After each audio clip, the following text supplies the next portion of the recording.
13절에서 27절 말씀입니다.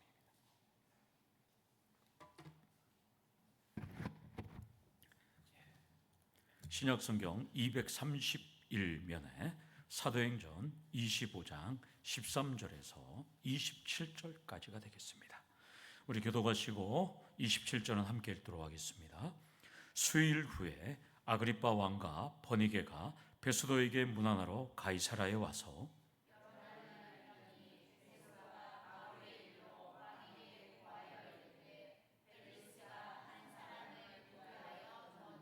내가 예루살렘에 있을 때에 유대인의 대제사장들과 장로들이 그를 고소하여 정죄하기를 청하기에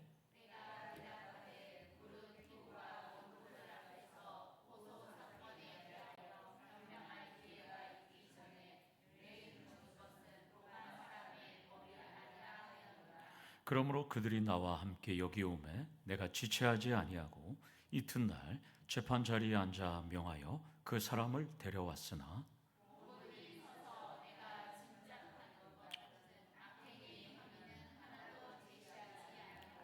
오직 자기들의 종교와 또는 예수로 하는 이가 죽은 것을 살아있다고 바울이 주장하는 그 일에 관한 문제로 고발하는 것뿐이라.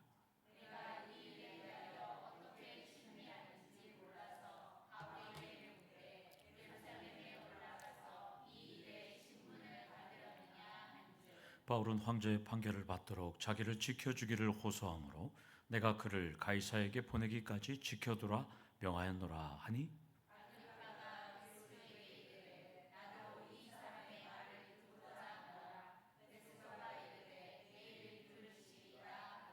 이튿날 아그리빠와 버니게가 크게 위험을 갖추고 와서 천부장들과 시중의 높은 사람들과 함께 접견 장소에 들어오고 베수도의 명으로 바울을 데려오니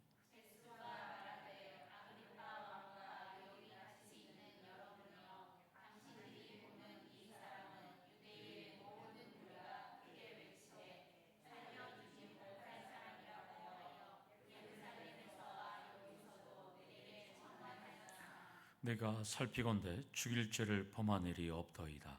그러나 그가 황제에게 상소한 고로 보내기로 결정하였나이다.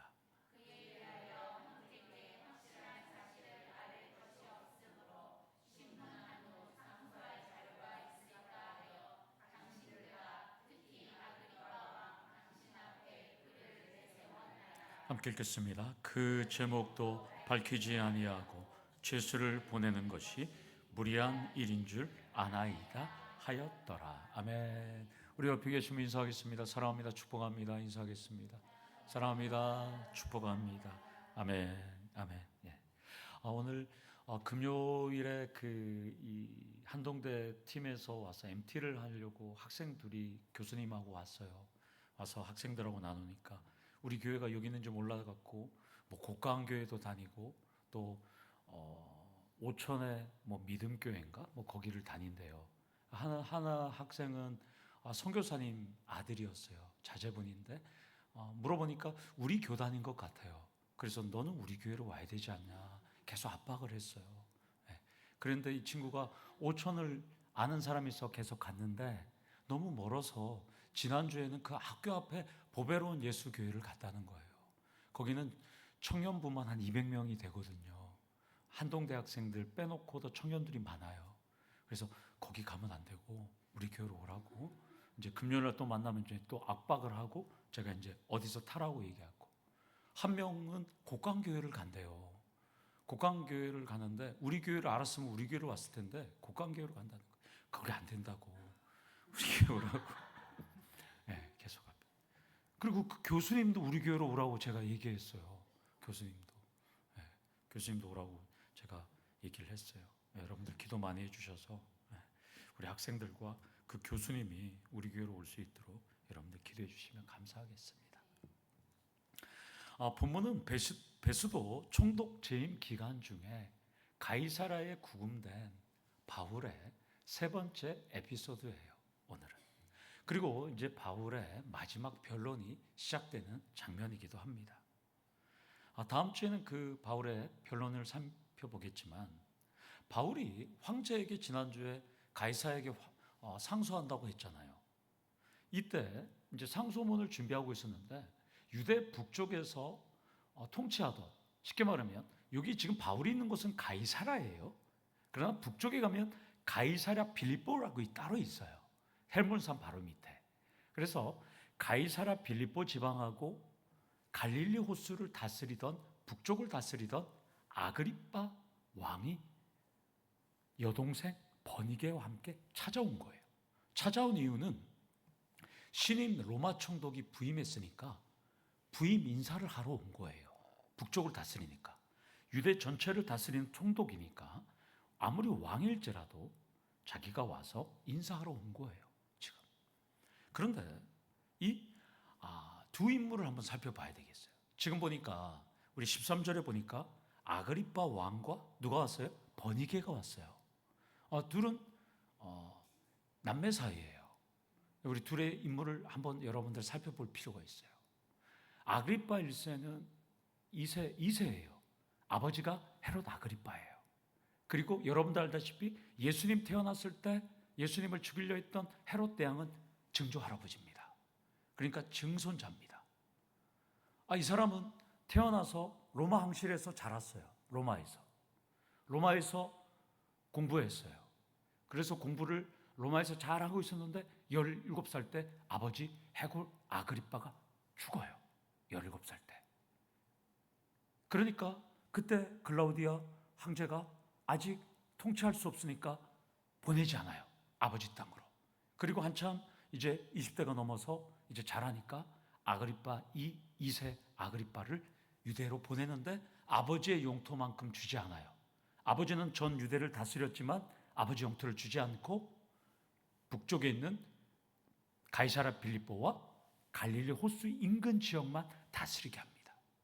그런데 로마 황제는 이 아그리빠 2세 아그리빠 왕에게 엄청난 고난을 줘요. 유대의 대제사장을 지명할 수 있는 고난을 줍니다. 그리고 성전을 다스릴 수 있는 고난을 줍니다. 막강한 권력이 있는 왕이에요. 그런데 이 사람은 유대인이 반란을 일으켜요. 주후 66년도에. 그때 로마에서는 황제 베스파시안의 아들 디도, 라틴어로는 티두스인데 디도 장군을 파견합니다. 그때 북쪽을 다스리던 이 아그리빠 왕과 함께 예루살렘을 공격해요. 자신이 통치하고 자신을 다스려야 될 유대를 자기가 공격을 하고 무너뜨린 다음에 자기는 이제 동생 버니게와 로마로 갑니다. 그리고 왕이 이제는 못 되는 거죠. 가서 70년도에 로마에 가서 30년을 지내다가 주 100살에 이제 운명하게 됩니다. 헤롯 가문은 6대에 걸쳐서 90년 동안 통치했는데 오늘 등장한 이 아그리빠 왕이 유대의 마지막 헤롯 가문의 왕이었습니다. 비운의 생을 마감합니다. 예루살렘을 공격한 비운의 왕이기도 합니다. 이 또 한 명의 인물은 아그리빠 이 왕의 동생이 지금 버니게입니다. 버니게는 지난번에 우리가 살펴봤지만 벨릭스의 아내가 됐던 두루실라의 언니예요. 그때 미모가 있었다 그랬잖아요. 상당한 미모의 여인입니다. 이 여인도 더체험교회 여자 성도님들 같은 그런 미모의 여성이었어요. 근데 불행한 여인이었어요. 3번을 결혼했습니다. 3번을 결혼했는데 2번은 남자들이 죽었어요. 1번은 이혼을 했어요. 지금 혼자 있는 상태예요. 이 여인은 3번을 결혼하고 이제 혼자 된 상태에서 오빠랑 같이 주후 70년에 로마로 갑니다. 이제 왕도 아니에요. 로마로 가요. 로마로 가는데 유대를 멸망시켰던 황제 베스파디안의 아들 디도스와 갔는데 이 디도스랑 둘이 연인관계로 발전해요. 사랑을 해요. 그런데 황제가 죽으니까 이 디두스가 디투스라 그러는데요. 디도라고 그러죠. 디도가 황제가 돼요. 그러면 당연히 이 버니게가 황후가 돼야 되잖아요. 근데 로마인들이 안 된다고 그래요. 유대인이라고. 그래서 둘은 헤어집니다. 아름다운 사랑을 했는데 황후가 될 수 있었는데 황후가 되지 못했습니다. 안타깝게 관계를 정리해버립니다. 결국 버니게는 죽을 때까지 독신으로 살다가 생을 마감합니다. 자, 세상 사람이 부러워하는 미모, 세상 사람이 부러워하는 공주, 왕족이었지만 초라한 생을 마감합니다.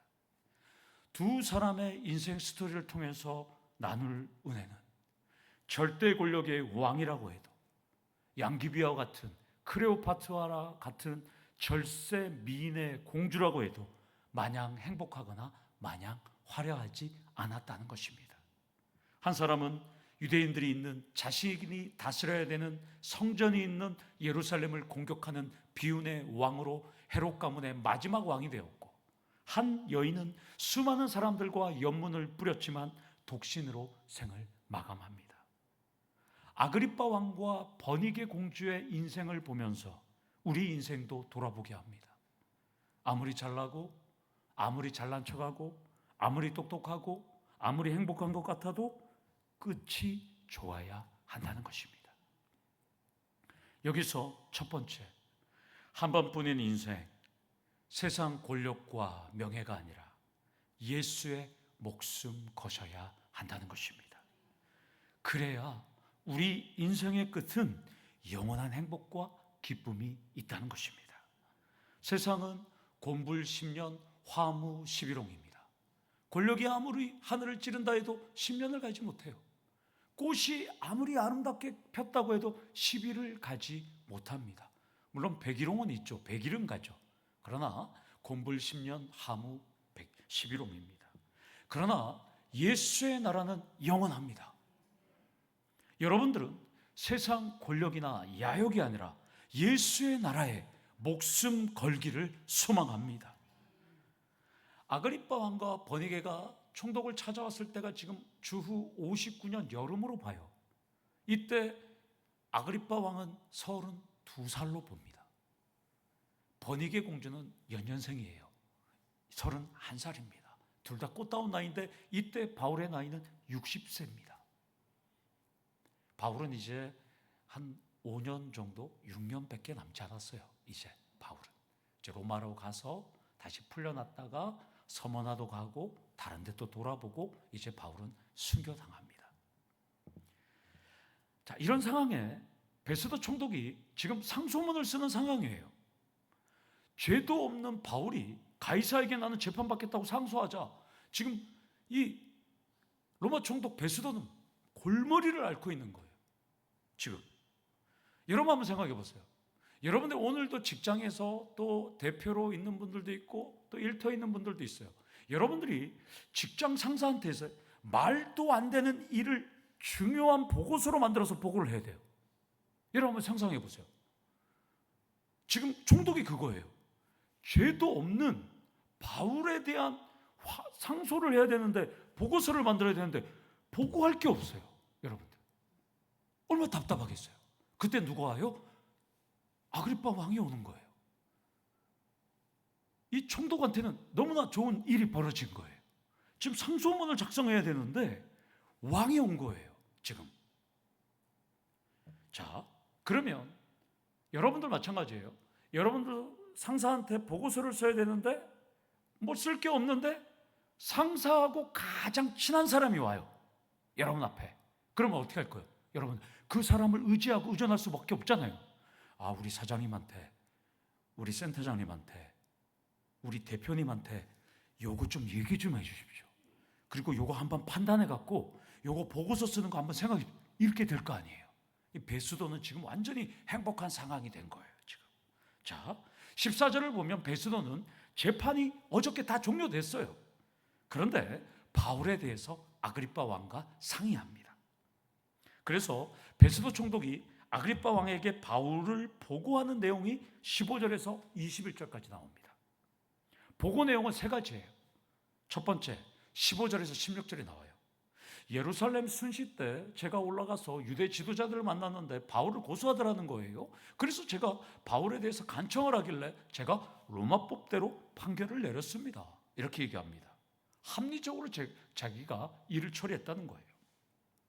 두 번째는 17절에서 19절에 나옵니다. 재판을 제가 진행해 보니까 바울에 대한 고소가 정치적인 문제로 제가 예상했는데요, 알고 보니까요, 유대인의 율법적인 문제였어요. 그런데요, 두 그룹, 바울과 유대 종교 지도자, 대제사장을 포함해서 종교 지도자와 두 그룹의 의견 차이가 하나 있더라는 거예요. 그 의견 차이는 뭐예요? 예수의 부활에 대한 의견 차이가 있다는 거예요. 그러니까 바울이나 대제사장을 포함해서 종교 지도자들은 예수가 죽은 건 맞다는 거예요. 예수는 죽었다는 거예요. 죽은 건 맞다는 거예요. 둘 다. 이건 되게 중요한 얘기입니다. 그러면 예수님이 2000년 전에 이 땅에 있었다 없었다? 있었다는 거예요. 그리고 죽었다는 건 맞아요. 그런데 바울은 예수님이 어떻게 됐다고요? 부활했다는 거예요. 대제사장은 그냥 죽었다는 거예요. 요게 차이가 있다는 거예요. 내가 조사해 보니까 베스도가. 이해가 되십니까? 지금 그렇게 얘기하는 거예요, 지금. 그리고 세 번째는 20절에서 21절에 나와요. 유대 종교는 자신의 전문 분야가 아니라는 거예요. 오늘 이 말씀에서 여러분들이 오해하지 말아야 할 것은, 오늘 21절에 보면, 20절에 보면 내가 이 일에 대하여 어떻게 심리하는지 몰라서, 이거 지금 이 사람이 경험이 없거나 무식해서가 아니라 이 사람은 지금 유대 종교에 대해서는 나는 전문 분야가 아니라는 거예요. 그래서 제가 어떻게 심리할지를 몰라서 당황했다는 거예요. 당황해서 누구한테 물어봤어요? 바울에게 물어봤던 거예요. 바울아, 내가 어떻게 했으면 좋겠냐? 예루살렘으로 가서 심리 한번 다시 할까? 하니까 바울이 뭐라고 그랬어요? 아니요, 저 로마로 보내주세요. 가이사에게 저 상소하는 거예요. 이래서 자기가 갑자기 당황스러워서 누구한테 물어봤어요? 지난주에 자신의 자문그룹에게 물어봤다는 거 아니에요. 물어본 결과 바울을 로마로 보내기로 결정했습니다 라고 지금 아그리빠 왕에게 보고했습니다. 그리고 그는 지금 구금된 상태예요. 이렇게 말합니다. 자, 베스도 총독이 재판이 어저께 끝나고 지금 바울의 신병 처리 문제를 놓고 상소문을 작성하는 데서 고민했던 장면은 26절 상반절에 나와요. 여러분들, 제가 읽어드릴게요. 26절 상반절 한번 여러분들 성경책을 한번 보세요. 그에 대하여 황제께 확실한 사실을 아랠 것이 없으므로 신문한 후 상소할 자료가 있을까 하여. 그러니까 자신은 지금 아랠 것이 없어서 고민하고 있었다는 거예요. 고심하고 있었다는 거예요. 그런데 당신이 오니까 저는 기뻤다는 거예요. 왜? 책임 면피가 되는 거잖아요. 황제의 상소문에 뭐라고 다를 거예요? 제가요, 다 재판도 했는데요, 뭐 나오는 게 없어서 아그리빠 왕 있잖아요, 유대를 다스리는 그 사람한테도 지금 물어보고 다 했어요. 이렇게 지금 하려고 지금 베스도 총독은 한다는 것입니다. 자, 여기서 이제 우리가 살펴볼 것, 이게 이제 우리 스토리의 줄거리까지 제가 이렇게 왔어요. 자, 아그리빠 왕과 버니게와 또 북부 지역의 유지들이나 이런 사절단이 신임 총독이 와서 예방 인사를 하는 것은 당연해요. 그리고 그들이 이제 머물러 있는 것은 당연해요. 그러나 총독이 바울에 대한 신병 처리 문제를 놓고 고민하는 이 상황에 왕과 사절단이 온 것은 누구의 뜻입니까? 하나님의 뜻입니다. 하나님께서 보내셨죠. 하나님께서는 이들에게 복음을 전하길 원하셨던 것입니다. 그들은 총독을 만나러 왔는데 뜻하지 않게 누구를 만나게 됩니까? 바울을 만나게 됩니다. 이것을 보면 우리 삶도 마찬가지예요. 아그리빠나 버니게나 수많은 신하들이나 또한 그 사절단이 총독을 만나러 왔다가 이제 다음 날 바울을 만나게 됩니다. 이것은 바로 하나님의 이끄심, 하나님의 뜻이라는 것입니다. 우리 삶도 이와 동일합니다. 하나님은 우리를 누군가를 만나도록 이끄시고 우리가 계획하지 않았던 여정으로 이끄신다는 것입니다.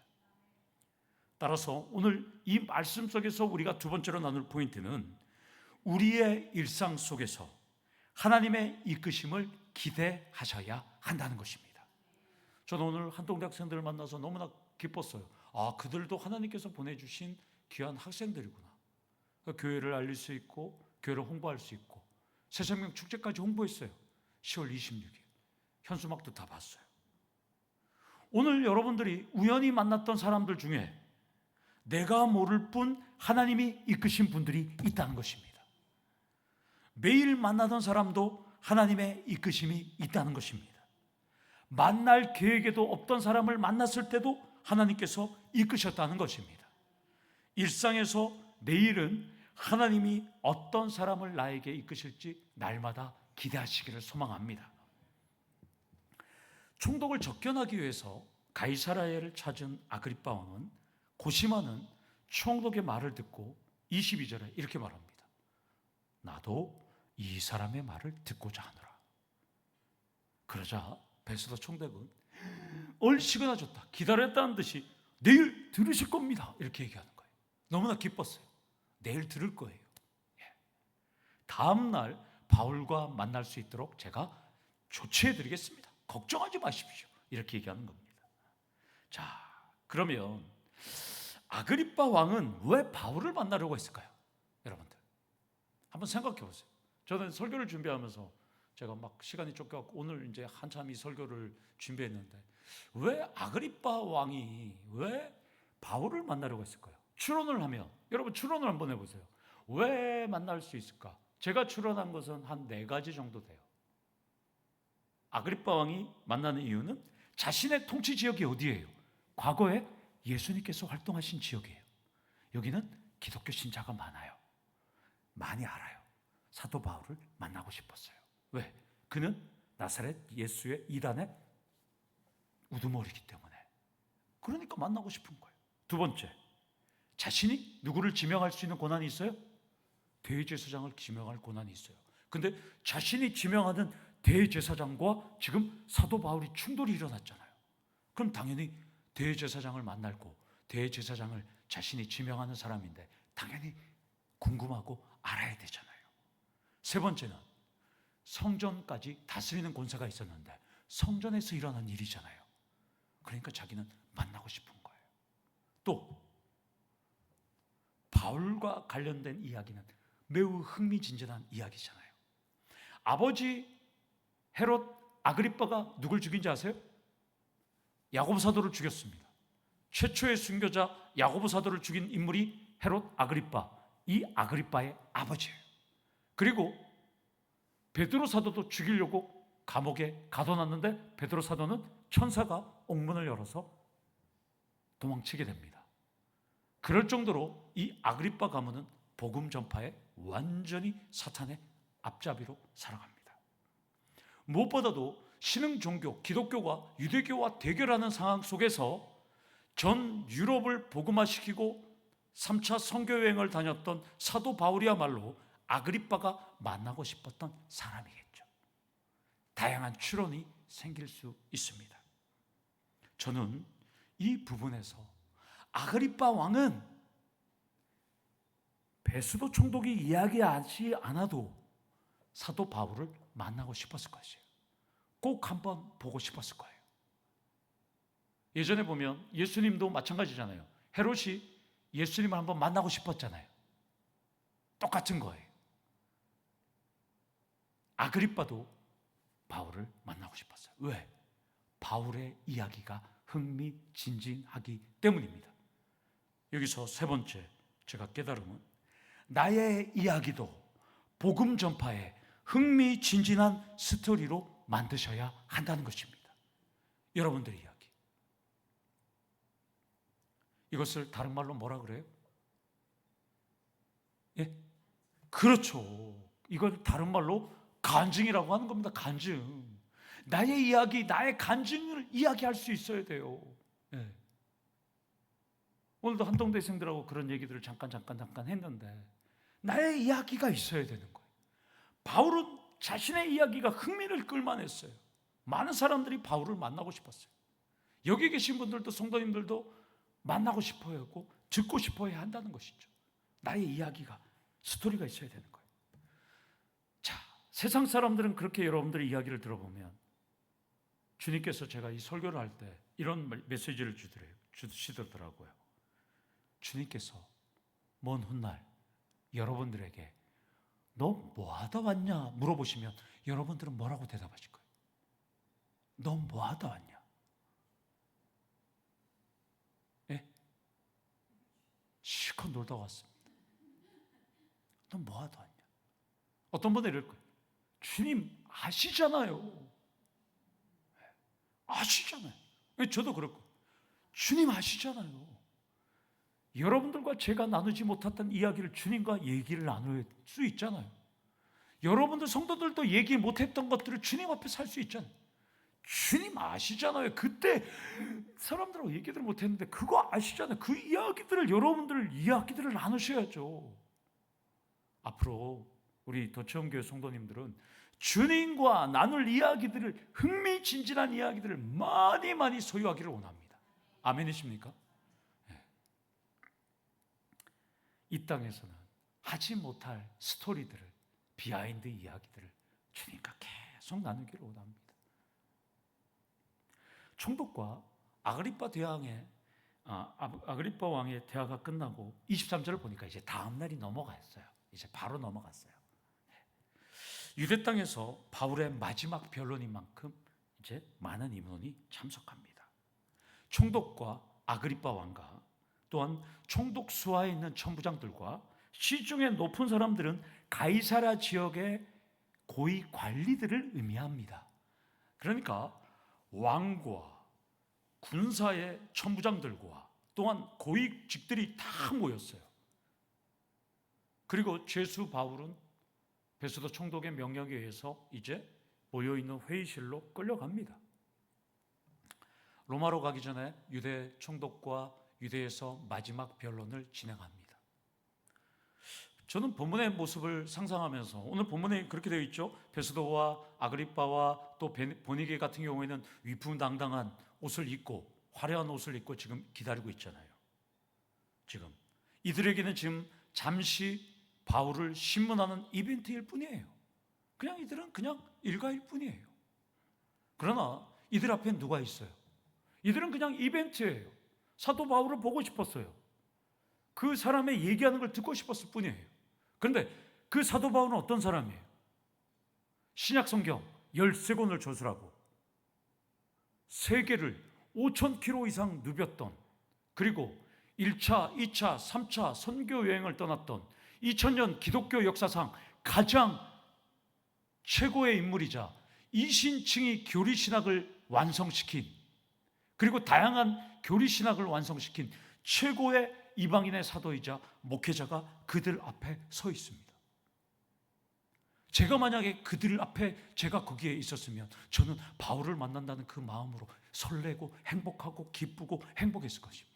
그러나 그들에게는 돼지목에 진주를 거는 것뿐, 소의 귀에 경일기일 뿐이었습니다. 그럼에도 하나님은 총독과 왕과 고위 관료들에게 예수의 복음을 전하도록 바울을 세워주십니다. 이유는 그들도 복음 전파의 대상이기 때문입니다. 이들이 바울이 전하는 이 복음의 메시지를 듣고 회심을 했는지, 나중에 예수를 믿었는지는 알 수 없습니다. 그러나 하나님은 로마로 가기 전까지도 마지막에 복음을 전파하게 하신다는 것입니다. 여기서 네 번째로, 하나님이 세팅하신 복음 전파의 장소에서 임무를 완수하셔야 한다는 것입니다. 하나님께서 세팅하신 장소가 여러분들의 가정, 여러분들의 기업, 여러분들의 일터, 여러분들의 모임, 여러분들의 일하는 모든 자리일 수 있습니다. 고 조영기 목사님의 간증을 들어보면, 조영기 목사님이 집회를 가다가 기차 예전에는 서로 마주봤잖아요. 마주하고 있는데 앞에 계신 할아버지가 소주병을 꺼내서 한 병, 두 병 먹으면서 흥건하게 치니까 앞에 계신 조영기 목사님이 조영 목사님인지도 모르고, 이봐 젊은이, 소주 한 잔 먹어봐. 그러니까 조 목사님, 저는 목사입니다. 예수 믿고 천국 가야죠. 그랬더니까 뭐 목사라고 예수쟁이라고 하면서 세 병을 까더니 이분이 바람 쐬러 나갔다가 기차 안에서 떨어져서 죽었어요. 그랬더니까 열차 승무원이 와서 조영기 목사님한테 이 사람이 술을 먹었는지 뭐는지 이런 걸 물어봤다는 거예요. 그 조영기 목사님이 그랬다는 거예요. 아유, 회개했다는 거예요. 내가 조금이라도 이 사람을 더 붙잡고 이 사람을 예수 믿으라고 그러고 더 관건적으로 붙잡았으면 죽지 않았을 텐데 이 사람이 떨어져서 죽었어요. 이 이야기가 우리 이야기가 될 수 있는 거예요. 우리가 강권하지 않았는데 그들이 죽거나 그리고 예수님이 만약에 오신다면 어쩔 거예요? 우리는 하나님께서 세팅하신 장소에서 복음 전파의 사명을 완수하셔야 한다는 것입니다. 23절에서 27절에 보면 총독 관저인 헤롯궁의 회의실에서 이 장소를 추정할 수 있습니다. 베스도 총독이 아그리빠 왕을 포함해서 참석자들 앞에서 기조연설을 합니다. 내용은 4가지입니다. 첫 번째는 24절로 바울의 소송 사건을 보고합니다. 유대의 모든 무리가 바울을 사형을 요구했다는 거예요. 두 번째는 25절 상관절이에요. 조사해보니 바울은 사형당할 일을 하지 않았다는 거예요. 마치 빌라도 총독이 예수님이 무죄했다는 것과 동일합니다. 세 번째는 25절 하반절로 황제에게 상소했기 때문에 어쩔 수 없이 로마로 보내기로 결정했다는 거예요. 네 번째는 26절로 황제께 보고할 자료가 없어서 이 자리를 만들게 되었다는 거예요. 아까 살펴봤죠. 총독의 기조연설의 결론은 뭐예요? 아그리빠 왕과 수많은 고위 관료직 앞에서 바울은 유죄하다, 무죄하다? 무죄하다 합니다. 놀랍지 않아요? 총독의 기조연설은 바울이 무죄하다는 거예요.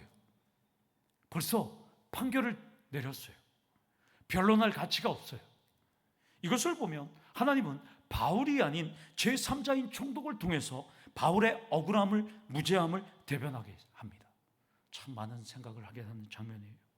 여러분들의 일터, 직장, 사업장 일을 하다 보면 때로는 얽히고 설킨 억울한 누명과 오해도 받고 설명하기도 벅찬 일들을 여러분들이 많이 받을 거예요.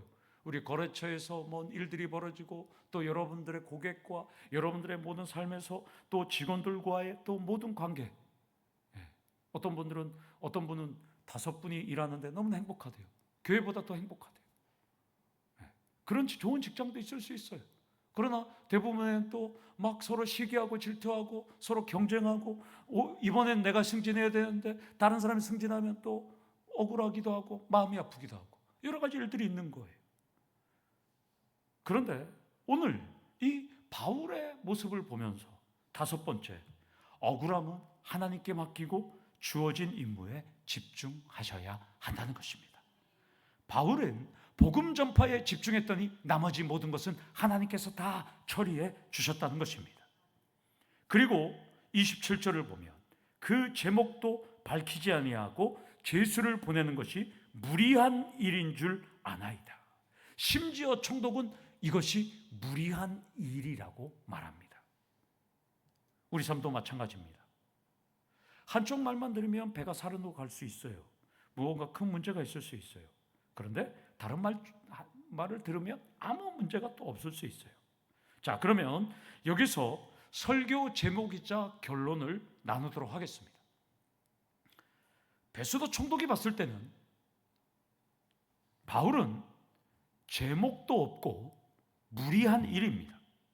그러면 이걸 누가 이끄셨습니까? 그렇죠. 베스도 총독이 봤을 때는 아무짝에 쓸모없는 일이에요.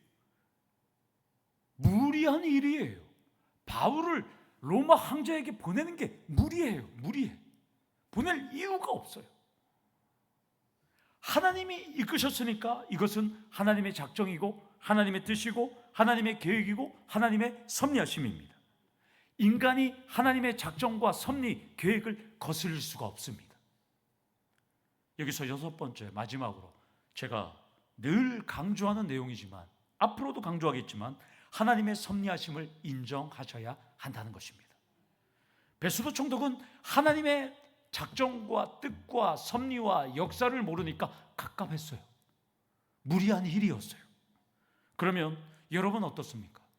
오늘 하루의 삶, 내일에 일어난 모든 일을 하나님의 뜻과 섭리를 안다면 여러분은 어떻게 말하고 어떻게 행동하시겠습니까? 본문은 여러분들에게 질문하고 있습니다. 하나님의 통치와 주권을 모르는 분들에게 예상 밖의 무리한 일이라고 말할 수는 있어도 하나님의 자녀들에게는 베스도 총독과 같이 무리한 일은 하나도 없습니다. 모든 게 평온하면 좋겠지만 모든 일은 하나님의 작정과 계획과 섭리와 뜻과 역사심 속에 일어난다는 것입니다. 그것을 우리는 하나님의 통치와 하나님의 주권이라고 우리는 고백합니다. 무리한 일도, 무리하지 않은 일도 하나님께 맡기고 우리에게 맡겨진 소명을 바울처럼 최선을 다하며 달려가는 우리 성도님들 되기를 간절히 축원합니다. 아멘. 기도하시겠습니다. 하나님 아버지, 세상에 많은 사람들은 하나님의 작정과 섭리를 모르면서 무리한 일로 생각할 수 있습니다. 그러나 우리는 하나님의 작정과 예정과 섭리와 선택을 믿습니다. 하나님, 우리의 삶을 하나님 앞에 모든 것을 맡기고 하나님의 뜻대로 살아가는 우리 성도님들 될 수 있도록 하나님 역사하여 주시옵소서. 예수님의 이름으로 기도드리옵나이다. 아멘.